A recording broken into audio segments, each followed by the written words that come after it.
Hello, Assalamu alaikum. How you doing? In today's COVID Chronicles, I want to knock out a couple things. One, I did a video the other day, Tiger Camel 1, and I lost Tiger Camel 2. Tiger Camel 2 is really talking about world events, things we see going on outside our window here, right, outside the window, and what's going on in the world. Lessons, really, what this means is lessons we can learn from what the crisis we're in now. One of the biggest, I should say, is food security. In the United States, Forbes is saying we're down 40% meat production for the year. There's a lot of places where the planting is not going on. A lot of places where they're killing the chickens that lay eggs. Millions of gallons of milk are being dumped because they don't have the markets or the people to process this stuff because of the lockdowns. So the ripple effects of lockdown is what this is really about. And in the long run, we're definitely going to be down on food production for the year, at least in the United States and maybe in many of the westernized countries. In places where the distance from the garden to the table is shorter and less technologically advanced, in places maybe like India, Indonesia, and countries like that, where your farmers are really more selling direct in farmer market kind of situations, are probably going to be better off. But if you're a country like this one where I'm at now here in the Middle East, in the GCC, that relies on a lot of imports, your prices will probably start going up pretty good in harvest time on the northern hemisphere is August, September, October, like this. If we see shortages, this is when it will probably really manifest that we notice it. Before then, we might not notice it so much. So take precautions just in case. Stock up some dry goods.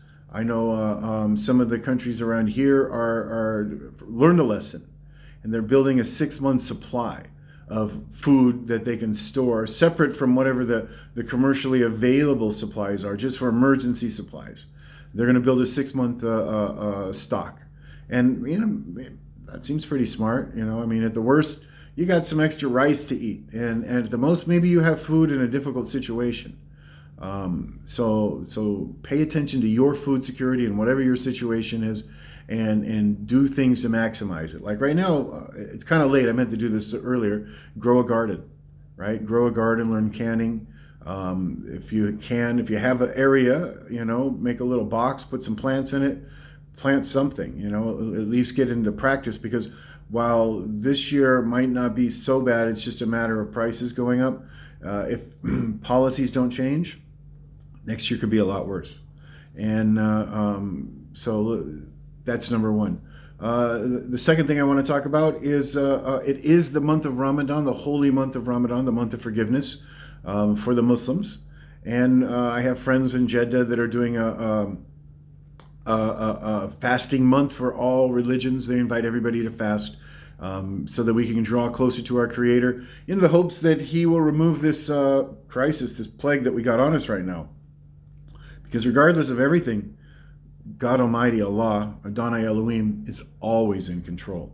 Now, on Ramadan, in case you don't know, if you're not a Muslim, the last 10 nights of Ramadan, 9 or 10 nights, the last 10 nights of Ramadan are the best nights for worship. These are the best nights for worship of the year. And sprinkled in there somewhere, one of those nights is what we call the night of decree. It's the night that the Quran started being revealed. In the Quran, Allah tells us that this night, if you find this night, is worth 1,000 months.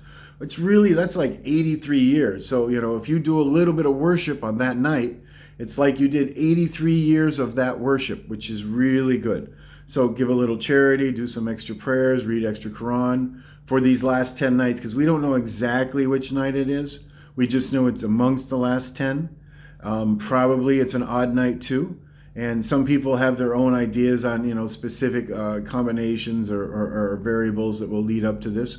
But for sure, it's the last 10.